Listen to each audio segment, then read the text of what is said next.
Ó Senhor Deus e Pai maravilhoso, obrigado, Senhor, pelo seu amor, pela sua misericórdia e pela sua bondade.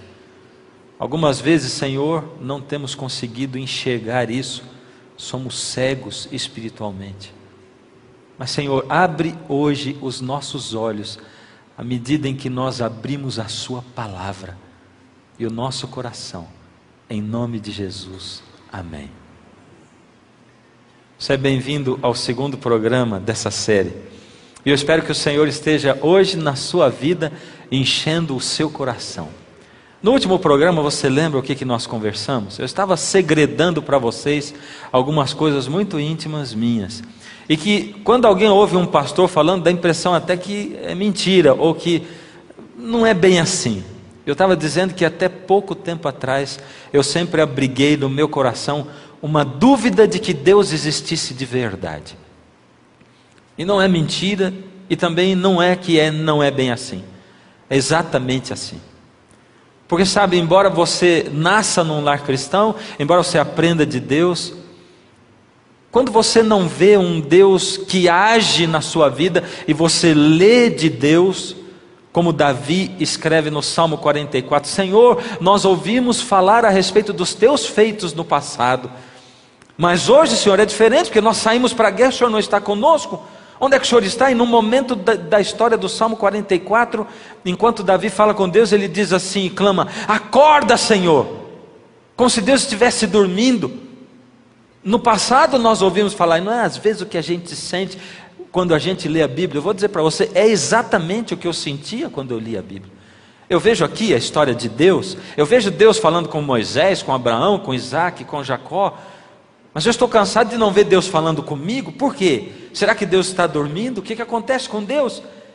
E algumas vezes eu clamei a Deus dizendo, acorda, Senhor. E outras vezes eu olhei para o céu e perguntei dentro do meu coração, será que Deus existe de verdade? E se tudo isso aqui for balela, for invenção? E sabe que eu não sou pastor por causa do meu salário, não sou pastor por causa da minha posição, eu também não sou membro de igreja por nada disso.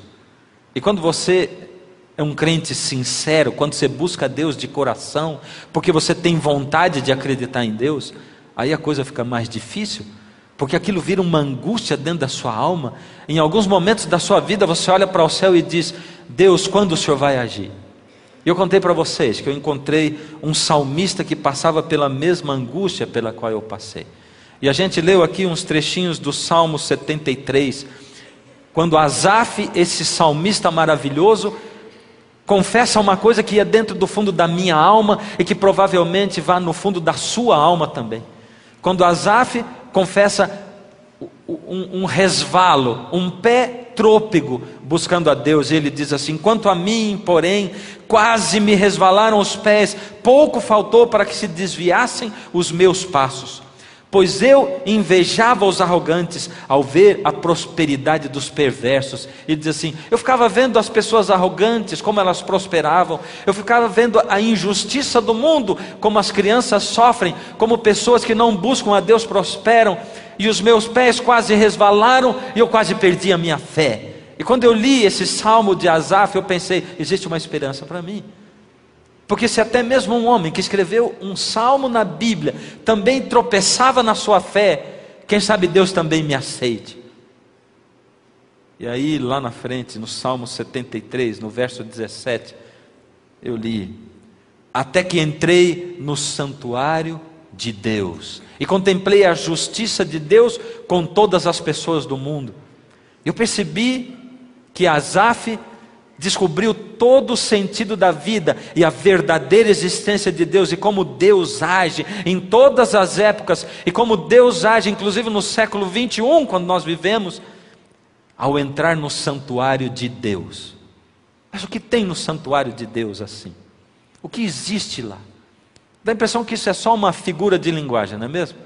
Asaf ao entrar no santuário de Deus. Eu estava explicando para você que o santuário não é uma igreja, mas ele era algo diferente que Deus pediu para Moisés construir numa época especial da história do mundo. E eu falei para você, para a gente conseguir entender o santuário, nós temos que ir no princípio. E levei vocês para o livro de João, o Evangelho de João, aonde o evangelista diz assim, João 1, do verso 1 em diante, ele diz, no princípio era o verbo, e o verbo estava com Deus, e o verbo era Deus, ele estava no princípio com Deus. E eu falei para você, olha, ninguém consegue provar para você o contrário de que Jesus era esse verbo. Porque no verso 14 de João diz assim: e o verbo se fez carne e habitou entre nós. Esse verbo era alguém importante. Lembra que eu falei para você no último programa? Lembra? Esse verbo era importante porque ele estava com Deus, ele também era Deus. Está falando do próprio Deus. Então Deus é mais de uma pessoa. Porque se ele estava com Deus e ele era Deus, quer dizer que tinha Deus e Deus e Deus. Aliás, a Bíblia declara isso facilmente quando a Bíblia diz assim: Deus é amor. Aquele que não ama, não conhece a Deus, porque Deus é amor. 1 João, capítulo 4, verso 8. Para Deus ser amor, ele tem que ser mais de uma pessoa. Porque como eu vou manifestar o meu amor, se eu não tenho a quem manifestar? Só a declaração de que Deus é amor, já denota o fato de que Deus é mais de uma pessoa. Se Deus é amor, já desde o princípio, antes dele criar qualquer coisa, já existia mais de uma pessoa: o Pai, o Filho e o Espírito Santo. E Deus é amor, porque eles correspondiam entre si, e eles eram Deus em 3 pessoas. E mais para frente a gente vai estudar um pouquinho melhor isso, porque é um mistério maravilhoso da gente entender como 3 pessoas podem ser um só Deus. E alguns olham para nós cristãos e dizem assim: vocês são politeístas, vocês acreditam no Pai, no Filho e no Espírito Santo. Contudo, a Bíblia, escrita nas línguas em que foi escrita, deixa bem claro para nós que Deus é um só, porém em 3 pessoas. Vai entender isso com a nossa mente humana. E às vezes eu fico pensando assim, difícil mesmo entender, não é? Você acha que a nossa mente, em relação à mente de Deus, ela está na mesma proporção de distância entre, por exemplo, a mente de uma criança e a nossa mente de adulto? Tenta explicar para uma criança de 2 anos assim: filho, eu vou ensinar para você agora como funciona a raiz quadrada. Raiz quadrada é de 9. Quer aprender? Vou ensinar. 2 aninhos de idade. Vale a pena perder esse tempo assim ensinando raiz quadrada para uma criança? Não vai. Por quê? A mente dela não vai conseguir entender ainda. Mas quando ela tiver já adolescentezinha ou juvenil, aí vai dar para ensinar, não vai? A minha mente está mais distante da mente de Deus ou de uma criança? O que você acha? Da de Deus ou da criança? Tem alguém aí por acaso? Tem? Você que está em casa, responde para mim: a sua mente está mais distante da mente de uma criança ou da de Deus? O que você acha? Sem dúvida, de Deus. Imagina um Deus tão maravilhoso e tão poderoso assim. E como eu quero entender todos os mistérios de Deus com essa mente limitada, finita que eu tenho? Se às vezes eu não consigo entender nem o que a minha esposa está tentando dizer para mim, e eu interpreto mal, e a gente começa a olhar meio estranho um para o outro, e daqui a pouco discutir relação. Aliás, eu odeio discutir relação, porque eu estou sempre certo quando eu discuto relação. Estou certo ou estou errado? Eu estou sempre certo até o momento que eu converso com ela. Porque quando eu começo a conversar com ela, ela me dá uma lista desse tamanho para me mostrar que eu estava fazendo um monte de coisa errada que eu não vi também. E por isso que é bom discutir relação. E a melhor discussão de relação, sabe como é que ela termina? Ela termina assim: não, desculpa, eu sou um bobo. Não sou eu que sou boba. Não, sou. E vocês terminam discutindo para ver quem é mais bobo do que o outro. Essa é a melhor discussão de relação. Deus tão maravilhoso como Ele é, um Deus de amor, de bondade, de infinita misericórdia, Ele desejou se relacionar com o ser humano. Desejou se relacionar. Por isso Deus criou o mundo, e nós vimos que Jesus é esse Deus. João diz, João 1,14, como eu tinha citado para você, João 1,14, o verbo se fez carne e habitou entre nós, cheio de glória e de verdade, e vimos a sua glória, a glória como a do unigênito do Pai. E João 3,16 nos revela quem é o unigênito do Pai: porque Deus amou o mundo de tal maneira que deu seu Filho unigênito. Quem é o Filho unigênito de Deus? Jesus. Por isso Jesus é o verbo, e o verbo é Deus, é o Deus que criou através do poder da sua palavra. Por isso, quando a gente foi em Gênesis, a gente descobriu que Jesus foi o Deus do Gênesis, que disse: haja luz, e que criou tudo, que se debruçou para criar o ser humano, o homem, e dar para ele o fôlego de vida, para que o homem fosse feito alma vivente. Jesus foi o Deus que relacionou-se com o homem pessoalmente, e Jesus foi o Deus que chegou para Adão e disse assim: Adão, você não pode se desligar de mim, Adão, fique ligado a mim, porque você precisa de mim. E eu vou dizer para você, Às vezes a gente olha para as coisas de Deus, não compreende e julga mal a Deus, como nós fazemos uns com os outros, como você faz com o seu marido, com a sua esposa. Você já percebeu que você tem que interpretar o que o seu marido fala? Você tem que interpretar o que sua esposa fala? E um dos grandes segredos da vida da gente é a gente descobrir que o que importa não é o que o marido fala, ou o que a esposa fala. O que importa é o que ele quis dizer, ou o que ela quis dizer. Isso é o que é mais importante. Não importa se ao falar se expressou mal, entenda o que ele quis dizer, o que foi dentro do fundo do coração, no fundo da alma da pessoa. Isso é o que mais importa. E o Senhor Deus, às vezes nós olhamos para ele e dizemos assim, pensamos, Deus é injusto. Por que Jesus disse para Adão e Eva, no dia em que vocês comerem dessa árvore do conhecimento do bem e do mal, vocês vão morrer? Era um castigo que Deus estava dando? Não! Era a lei de Deus. Por que lei de Deus? É porque era a lei natural. Existe uma lei que se chama a lei da gravidade. E a lei da gravidade diz que se eu pegar essa caneta e soltar, o que vai acontecer com ela? Agora vocês viram minha caneta importada. Estava escondida, mas tudo bem. Se eu largar, o que vai acontecer com ela? Vai subir. Vai ou não vai? Olha que ela vai subir. Quer ver? Ó. Ué, não subiu. Sabe que várias vezes eu já fiz isso, ela não subiu nenhuma vez? Pode deixar, obrigado, viu? Não subiu nenhuma vez. Por quê? Existe uma lei, que é a lei da gravidade. A lei do universo dizia, Deus é vida, a vida está em Deus. Aliás, é isso que diz João 1, a vida estava nele, e a vida era a luz dos homens. A vida, Deus é vida, e Deus tentou explicar para Adão e Eva o seguinte, eu estou dando liberdade para vocês, liberdade plena, total, até para vocês se desligarem de mim se vocês quiserem, para vocês cuspirem no meu rosto e não acreditarem em mim se vocês quiserem, para vocês me desprezarem se assim o quiserem. Mas saibam que a lei da vida, a lei do universo diz que se você se desligar da vida e da fonte de vida que é Deus, você vai morrer. Eles comeram do fruto e se tornaram mortais. E aqui nós vivemos até hoje na escola da vida. Mortais como nós somos. O ser humano se afastou de Deus. Quando Deus tentou explicar, Jesus tentou explicar para Adão e Eva que eles não morreram. E por que não morreram? O Senhor Jesus trouxe um cordeirinho. Você lembra do que eu falei ontem? E ele disse para Adão, Adão, pega esse cordeiro, mata o cordeiro. Uma coisa estranha para Adão, o cordeiro morreu, o sangue foi derramado. Adão, segurando aquele cordeiro, olhou para Jesus e disse, Senhor, eu matei o cordeiro. E Jesus diz, não Adão, você matou a mim. Eu vou morrer no seu lugar. Eu sou o Cordeiro de Deus que tira o pecado do mundo. Sou eu que vou morrer no seu lugar, Adão. E cada vez que Adão pecava, tinha que matar um cordeiro, para poder saber que o sangue de Deus seria derramado no lugar dele, para pagar o preço do pecado, da liberdade e da vida eterna que ele poderia ter em Jesus. A salvação está fora de nós.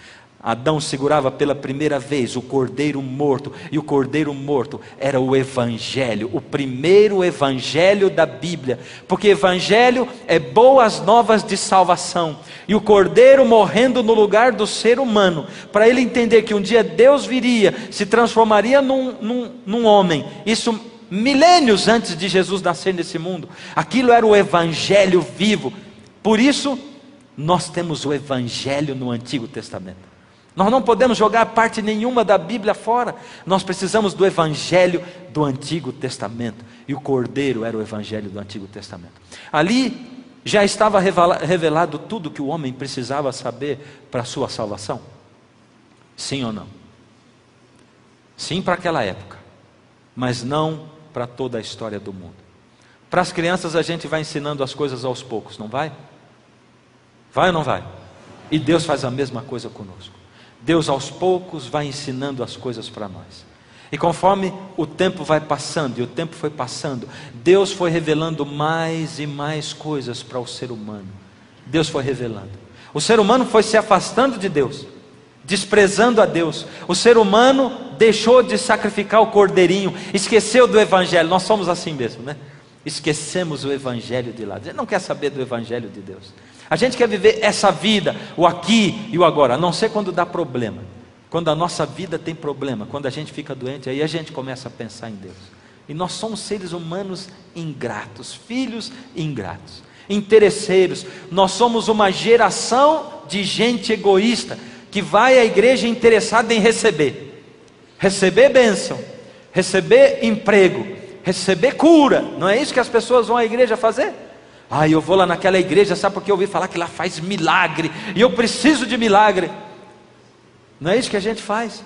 Mas Jesus, o nosso mestre, ensinou que mais bem-aventurada coisa é dar do que receber. E Jesus convida você a vir à casa dele para dar e não para receber, para aprender a olhar para o próximo e amar ao próximo como você ama a você mesmo. Ele me chama todo dia para isso, para olhar quem está passando frio, quem está passando fome, para vir à igreja e olhar para as necessidades dos outros, e não esperar que as pessoas sorriam para mim, e que elas falem comigo, e não esperar que as pessoas me deem atenção, e não ficar assim melindroso, dizer, eu queria ir naquela igreja, mas lá as pessoas não tratam a gente tão bem. O ser humano se afasta de Deus, e vai para longe de Deus, e se afastou de Deus. Por isso Deus disse para Moisés, chamou Moisés, isso está lá em Êxodo 25, e me farão um santuário, para que eu possa habitar no meio deles. Me farão um santuário, e eu habitarei no meio deles. O que era o santuário? Foi para esse santuário que Asaf olhou. Foi esse santuário que mudou o coração de Asaf.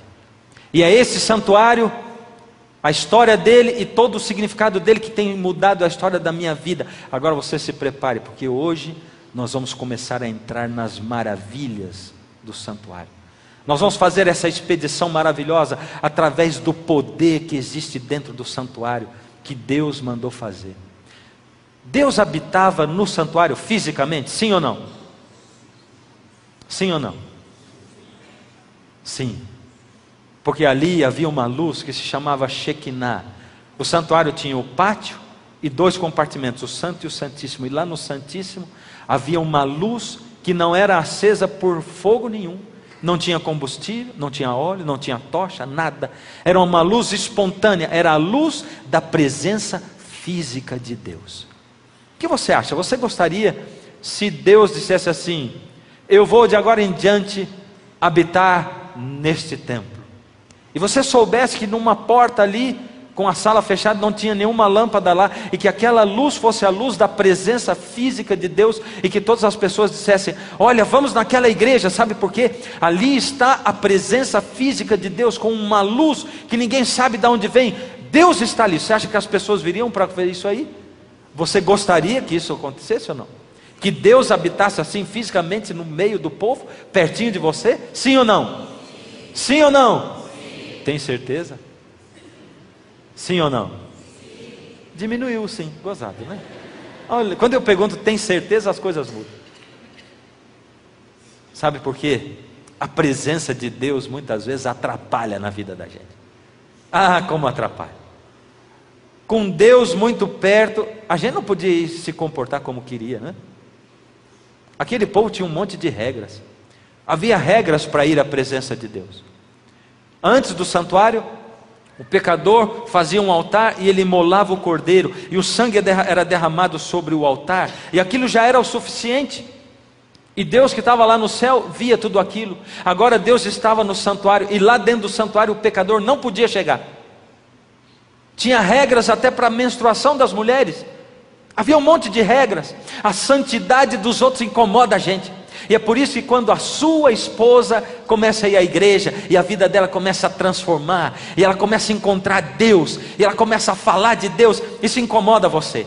É por isso que quando o seu marido vai à igreja, incomoda você. É por isso que quando o seu irmão vira crente, como o povo diz pejorativamente, você não gosta nem de dormir no quarto dele. Você vai e liga uma música que ele não gosta, só para atrapalhar quando ele lê a Bíblia, porque a santidade dos outros incomoda a gente.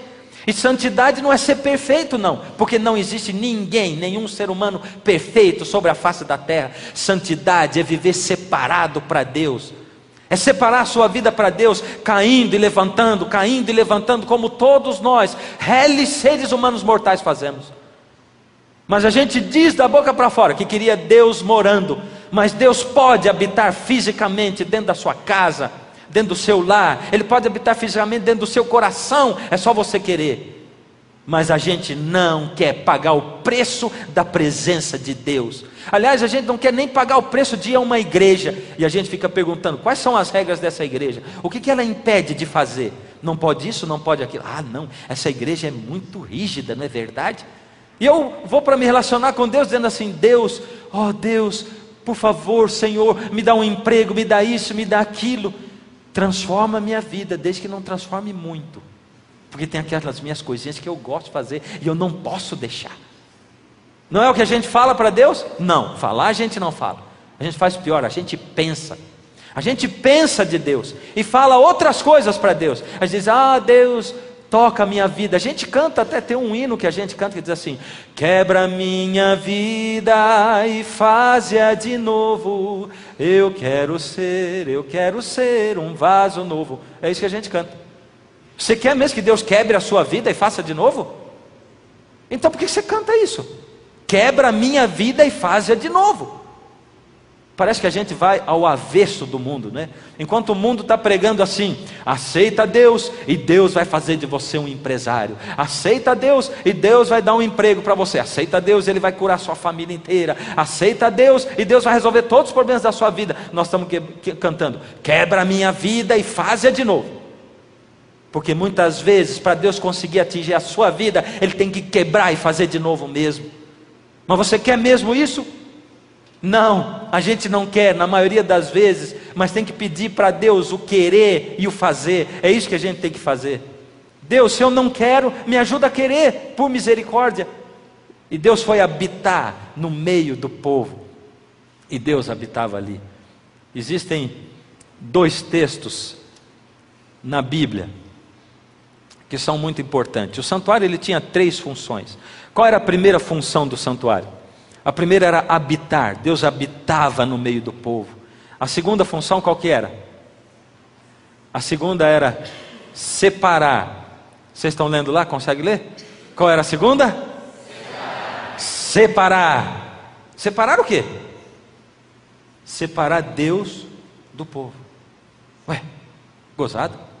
Deus teve tanta saudade do povo, Deus correu atrás do povo, e Deus disse para Moisés, Moisés, esse povo, esse ser humano, o meu povo, o povo que me segue, que tem o meu nome, e que se fôssemos nós naquela época, seríamos os cristãos, naquela época era o povo de Israel, mas se fôssemos nós, seríamos os cristãos naquela época, e Deus está dizendo, os cristãos fugiram tanto de mim, foram para tão longe, que eu quero habitar no meio deles, eu não aguento mais de saudade.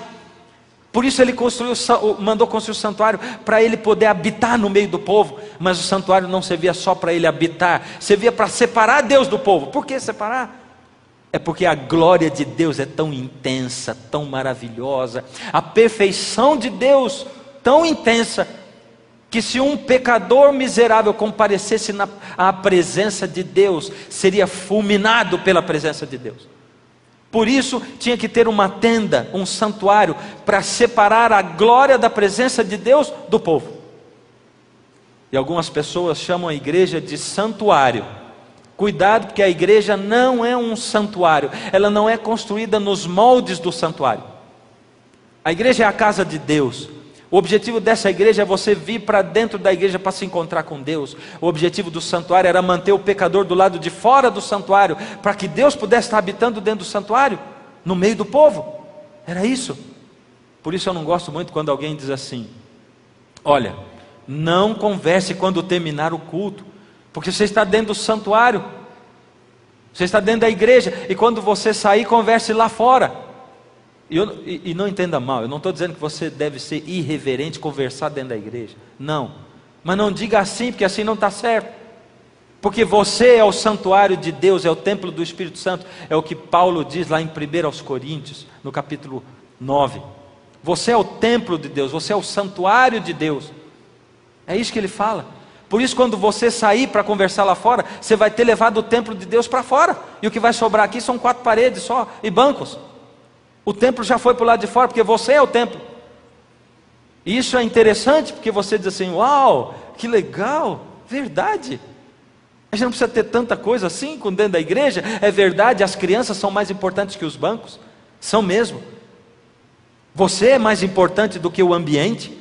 Só que tem uma outra coisa: se você é o santuário de Deus, para onde você vai, você leva Deus dentro de você. E Ele está vendo você o tempo todo. Ele está acompanhando a sua vida o tempo todo. Ele está vendo os seus pensamentos o tempo todo. Isso incomoda você? Incomoda quando a gente começa a pensar em Deus como se Ele tivesse um binóculo, né? Deus me vigiando. Não, é Deus protegendo você o tempo todo, aonde quer que você vá. E o santuário tinha uma outra finalidade também, além de separar e habitar, era ensinar. Porque a coisa que Deus mais sonha, que Deus mais deseja, é ensinar o plano da salvação para você e para mim. Ensinar para você e para mim como eu posso fazer para viver aqui uma vida melhor. Vida melhor, você quer uma vida melhor? Ninguém quer. Se você quisesse uma vida melhor, eu ia te ensinar como é que é. Vida melhor que Deus oferece, presta atenção no que eu vou falar. Para de pensar que vida melhor é uma vida sem problemas. Para de pensar que vida melhor é uma vida com emprego o tempo todo. Para de pensar em coisas materiais, físicas. Vida melhor com Deus é você ter um anestésico para os problemas desta vida e viver acima dos problemas. E esse anestésico vem de Deus. É o que Jesus diz assim: no mundo tereis aflições, mas tende bom ânimo, porque eu venci o mundo. Apegado com Deus, ele venceu o mundo. A gente lembra do Salmo 23, e um monte de caminhoneiros colocam isso aí no para-choque lá atrás. Salmo 23: o Senhor é o meu pastor. Eu nunca vi ninguém escrever assim: ainda que eu ande pelo vale da sombra da morte, não temerei mal nenhum, porque tu estás comigo. Mas os dois versos estão no mesmo salmo, Salmo 23. Enquanto diz no começo: o Senhor é o meu pastor e nada vai me faltar, diz também que eu vou andar pelo vale da sombra da morte, e que eu não vou temer, não porque Deus vai me arrancar dali, mas porque Ele vai estar comigo no meio do vale da sombra da morte, para me encorajar, para me amar, para me estimular. E é esse o tipo de vida melhor que Deus oferece para você. Deus quer ensinar para você como você ter fé, como você ter Deus presente na sua vida, como você enxergar um Deus que fala hoje com você, todos os dias, como você ouvir a voz de Deus, quando Ele está clamando para você o tempo todo. Você já percebeu que Deus está clamando para você o tempo todo? Deus está tentando falar com você, Deus está tentando ensinar para você, mas você parece surdo, parece cego. Deus está tentando desesperadamente falar com você, mas Ele muitas vezes não consegue. Tem que abrir os olhos espirituais, os olhos da fé. E tem dois textos que me chamam a atenção, que dizem que o santuário, ele era simplesmente uma cópia. Deus diz que o santuário era uma cópia. Ele diz: levantarás o tabernáculo segundo o modelo que te foi mostrado no monte. O modelo que te foi mostrado no monte. Quer dizer, quando Deus deu para Moisés construir o santuário, tinha um modelo. Ele construiu olhando para um modelo. E o outro texto diz: ora, o essencial das coisas que temos dito é que nós possuímos tal sumo sacerdote, que se assentou à direita do trono da majestade dos céus, como ministro do santuário e do verdadeiro tabernáculo, que o Senhor erigiu e não o homem. O verdadeiro tabernáculo que o Senhor erigiu e não o homem. Ora, aquele tabernáculo de Israel, quem construiu? Foi o homem ou foi Deus? Foi o homem ou foi Deus? O homem. E esse tabernáculo, quem construiu? Deus. Quer dizer que são quantos tabernáculos? 2. Um foi o homem que construiu, e o outro foi Deus. Um estava onde? Na terra. E o outro? Tem certeza? Mas esse não é assunto de hoje. Depois nós vamos voltar nesse assunto. Guarda aí, porque aqui está o segredo das coisas de Deus. Esse tabernáculo é importante que você e eu estudemos, porque ele é importante para você e para mim que vivemos hoje no século 21. Ele é importante para você e para mim que estamos aqui assentados, para você que está na sua casa, olhando a sua televisão. Ele é importante para você hoje, porque ele não fala só do tempo de Israel, Por isso não fica aqui pensando, eu vou estudar esse negócio, é coisa do passado. Não é coisa do passado. Deus quer ensinar para você coisas atuais, que dizem respeito à sua vida hoje. E hoje nós vamos entrar no pátio de Israel. E ali no pátio tinha 2 móveis. E você vai conhecer o santuário. Cada vez que o povo de Deus vinha e se acampava, eles estendiam, eram 2 milhões de pessoas. E no centro estava o tabernáculo. E aí no pátio do santuário, do tabernáculo, tinha 2 móveis. O primeiro móvel, aquele com fogo, é o altar do sacrifício. E o segundo móvel é a pia. E nós vamos aprender o que queria dizer o altar do sacrifício. Por que será que é tão difícil a gente perdoar? Já tentou perdoar alguém? No altar do sacrifício, quando alguém pecava, tinha que trazer o cordeirinho. O pecador confessava os seus pecados com a mão sobre a cabeça do cordeiro. E simbolicamente, quando ele confessava os pecados a Deus com a mão sobre a cabeça do cordeiro, o pecado dele era transferido para o cordeiro, para o sangue do cordeiro, que era morto, o sangue era derramado e aparado numa vasilha. E agora, simbolicamente, aquele sangue continha o pecado do pecador. Deus iria perdoar o pecado do pecador, porque alguém estava disposto a morrer no lugar do pecador que tinha que morrer. E esse alguém era o próprio Filho de Deus, o Senhor Jesus, que viria para morrer no lugar do ser humano. Ali estava esse altar de sacrifício, simbolizando o perdão. O perdão. E nós não somos tão fáceis de perdoar assim, né? Nós somos terríveis para perdoar. Por que é tão difícil perdoar? Quem sou eu para não perdoar? Quem sou eu para não utilizar a graça que eu recebo de Deus, porque Jesus me salva de graça? Por que eu não estendo essa graça para as outras pessoas? É porque perdão é exatamente isso. Perdão, uma perda grande, um perdão. Quando eu perdoo, eu tenho que estar disposto a perder. Eu fiquei triste, você me magoou, porque hoje eu levantei cheio de amor para dar. E eu pensei, olha, a nossa vida vai mudar, o nosso relacionamento. Até agora eu não fui tão carinhoso com a minha esposa, de hoje em diante eu vou ser. Mas sabe, quando eu cheguei para você e eu disse, olha, bom dia, olá querida. Você disse, eu, hein? Tá vendo? Você não reclama sempre que eu não dou carinho? E ao invés de você dizer tudo isso, você diz assim, eu estou entendendo o que ela está dizendo. É porque eu sou um hipócrita mesmo. O tempo todo eu piso na bola. Agora quando eu resolvo dar uma hora, não é possível que ela me aceite mesmo. E eu posso pensar diferente, e eu vou atrás dela, espera um pouquinho, e eu digo assim, tenho pisado na bola com você, né? Por isso você está chateado. O que eu estou fazendo? Eu quero mudar a vida da gente daqui para frente. Você aceita me ajudar? Me ajuda, porque eu sou um cabeça dura. Você acha que a coisa vai mudar ou não vai? Isso se chama humildade. Mulheres, vai mudar ou não vai? Elas estão dizendo que vai mudar, viu? Então sigam o conselho, porque elas estão dizendo que vai mudar. O perdão é uma perda grande. Quando eu olho para o altar de sacrifício, Deus está olhando para você e para mim e está dizendo, filho, não tem jeito de você receber o meu perdão e não perdoar. Por isso Jesus contou uma parábola de um homem que devia muito dinheiro para um outro homem, para um rei. E esse rei foi acertar as contas, e ele chamou todos aqueles que deviam para ele.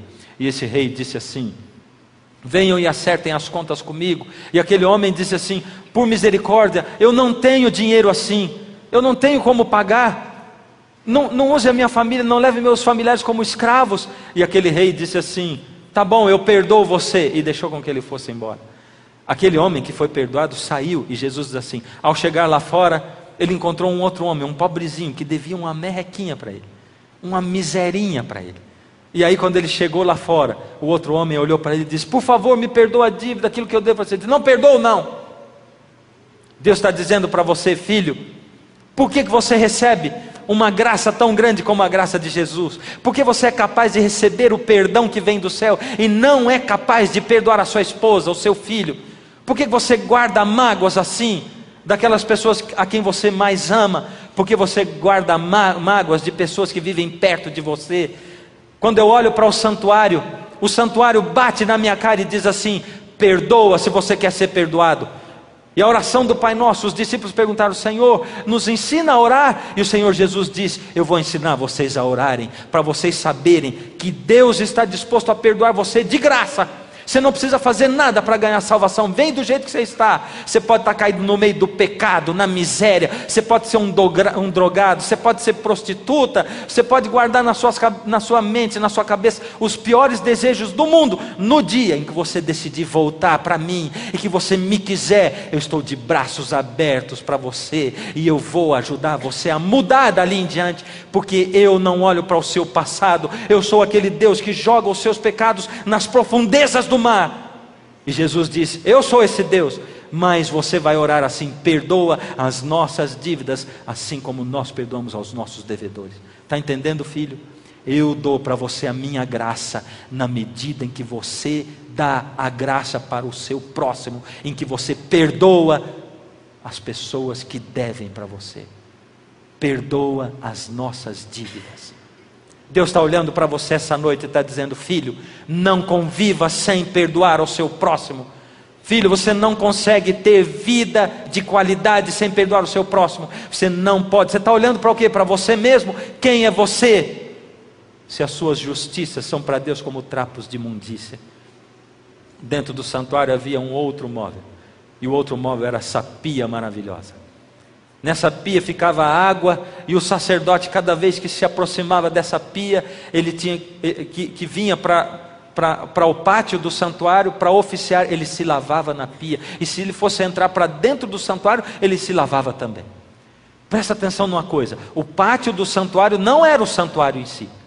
O santuário eram os 2 compartimentos lá dentro daquela tenda. E nós vamos entrar no santuário amanhã para ver o que tinha lá dentro e aprender o que Deus quer nos ensinar com aquilo. Mas ao sacerdote se banhar ali naquela pia, o sacerdote era purificado, porque essa pia fala para mim de pureza. Pureza. Deus está olhando para você essa noite e está dizendo: filho, olha para o meu santuário, para o pátio. Eu estou chamando você para ser puro. Eu estou chamando você para deixar de ser malicioso. Eu estou chamando você para ter palavras boas na sua boca. Eu estou chamando você para purificar o seu coração e a sua alma. Eu estou chamando você para uma vida de pureza, porque no mundo não tem pureza. Você já parou com alguém dizendo assim: nossa, hoje as coisas são tão diferentes, né? Sabe por quê? As crianças parecem que são tão precoces.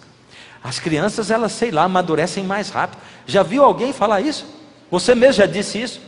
Elas se interessam por namoro mais cedo. Elas ficam fazendo pergunta de sexo mais cedo. As crianças amadurecem mais cedo. Por que será?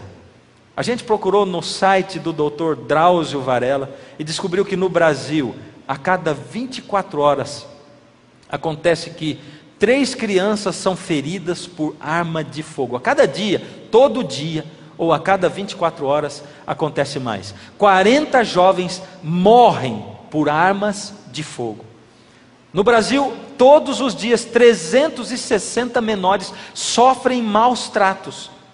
Por dia, 360 menores sofrem maus tratos. 100 menores morrem por abuso ou negligência.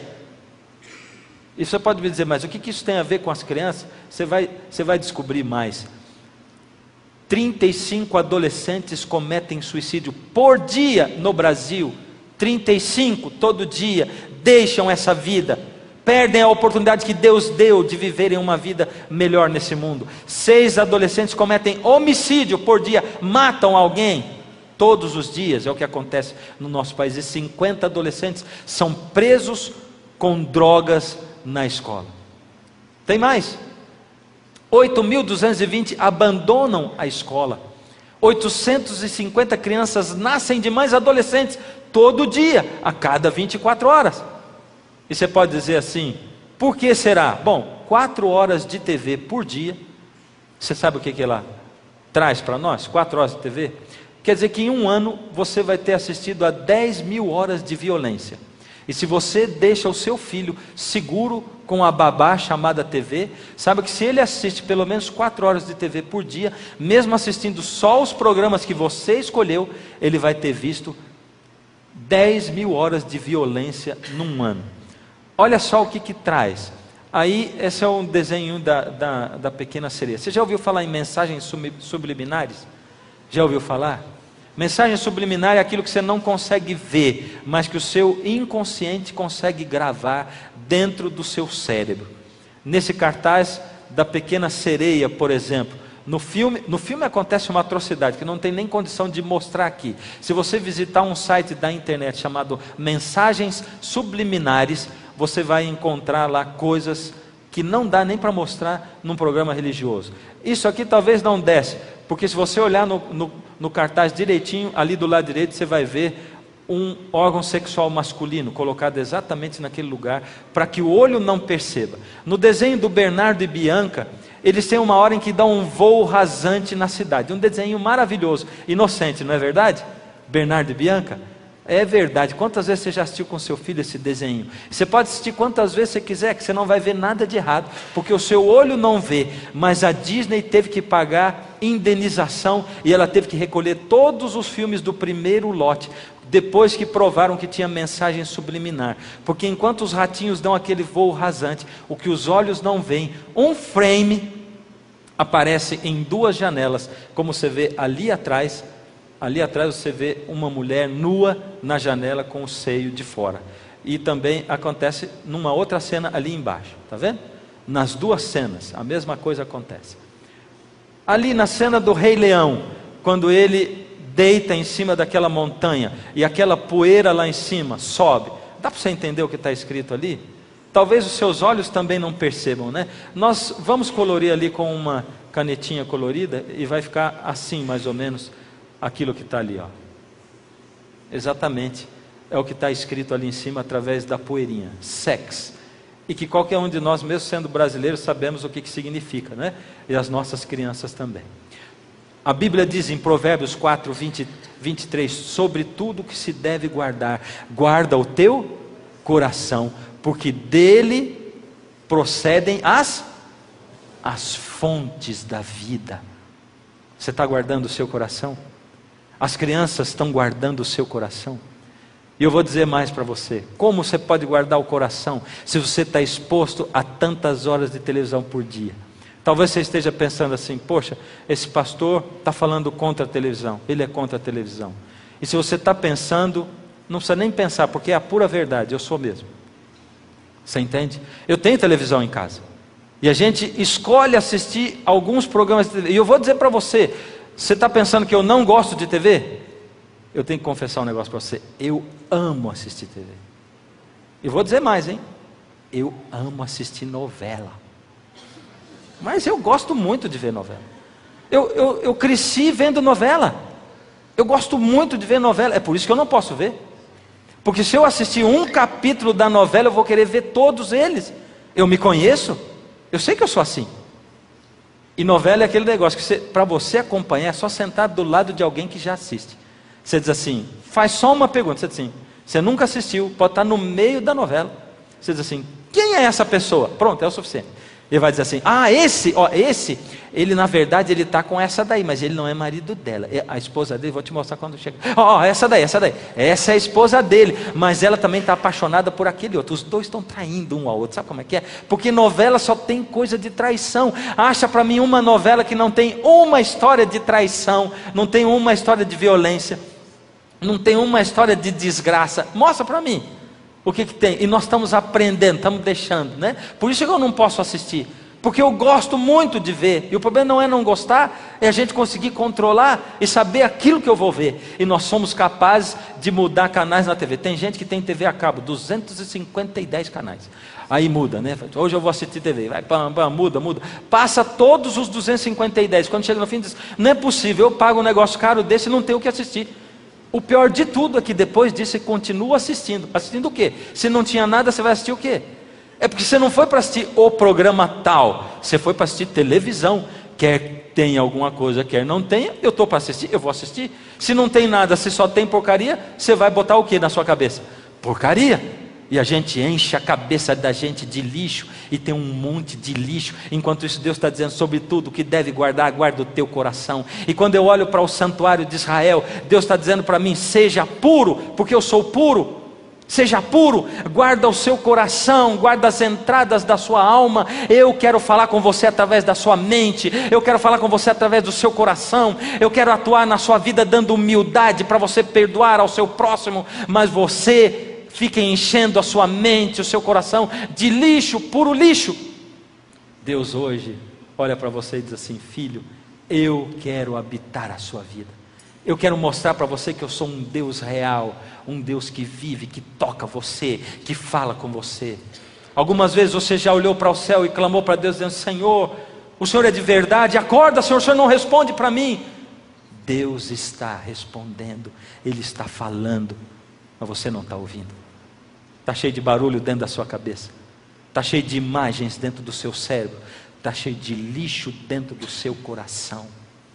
Deus, eu não consigo perdoar, eu não consigo me relacionar. Nessa noite, Deus faz um apelo para você. O Senhor Jesus olha para você e diz: filho, eu sou aquele que te alcança e que te perdoa. Mas você tem que querer. Você quer? Quer? Deus olha para você e diz: filho, não interessa onde está a sua vida, o grau de dificuldade, de afastamento, a distância que você está longe de mim, filho, não interessa onde você está, eu alcanço você aonde você está. Olha para mim, filho. E Deus vai chamar você. Mas para você alcançar Deus, a primeira coisa que você vai fazer com Deus é pedir perdão. Perdão oficialmente para Deus. Porque quando o pecador levava um cordeiro no santuário e confessava os pecados na cabeça do cordeiro, ele pedia perdão a Deus oficialmente e lançava os seus pecados sobre a cabeça do Senhor Jesus. Hoje Deus quer que você peça perdão oficialmente. A música vai tocar agora. Enquanto a música toca, o Espírito de Deus toca no seu coração. E você vai olhar para Deus e vai dizer: Senhor, perdão. Perdão porque eu vivo fugindo do Senhor. Perdão, Senhor, porque eu vivo a vida sem incluir o Senhor na minha vida e vivendo a minha vida sozinho. Toma-me, Senhor, nas tuas mãos, por misericórdia. E aí você vai sair daí e vem para cá. Se o Senhor Jesus está chamando, esse é o momento. Amém. É para você que se afastou de Jesus e para você que vai voltar, que rompeu com Ele. Sozinho aqui estou num temporal, não tenho mais para onde ir. O vento já secou as lágrimas, tentei correr, então caí. Não sei como explicar, mas venho agora te pedir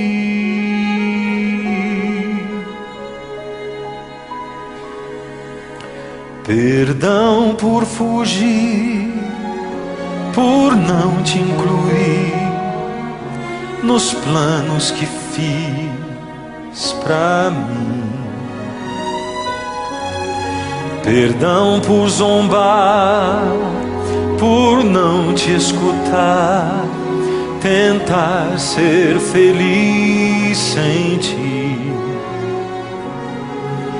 Eu quero, Senhor, ouvir tua voz, sentir tua luz, enfim.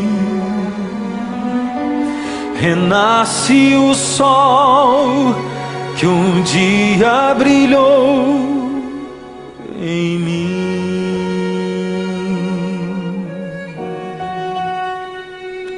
Se você está na sua casa e Jesus está chamando, levanta. Não precisa nem olhar para o lado, olha só para Jesus. E se você ainda não veio aqui, se Jesus está tocando a sua vida, sai daí da onde você está e deixa Ele trazer você para cá. Não fica aí. Mostra publicamente. As nuvens encobriram meu viver, sentia só escuridão. A paz me abandonou, meu céu desabou no mesmo instante em que eu fugi. E aqui, de onde estou,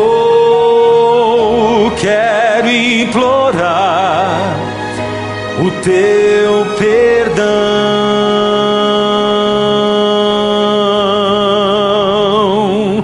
Perdão por fugir, por não te incluir nos planos que fiz pra mim. Perdão por zombar, por não te escutar, tentar ser feliz sem ti. Eu quero, Senhor, ouvir tua voz, sentir tua luz. Enfim, renasce o sol que um dia brilhou em mim.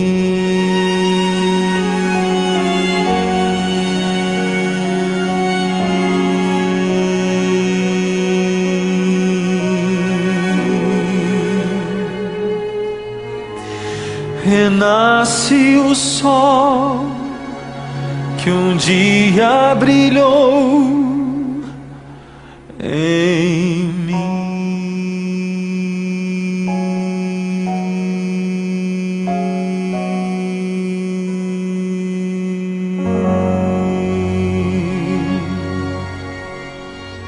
Ó Senhor Deus, alcança cada filho e filha seu aonde estiverem, Senhor. Toma-os nas suas mãos, Senhor, enquanto eles tomam essa decisão ao seu lado. Alcança aqueles que chegaram aqui diante do seu altar. Envolve-os nos seus braços. Aceita esta entrega, em nome de Jesus. Amém, Senhor. Amém.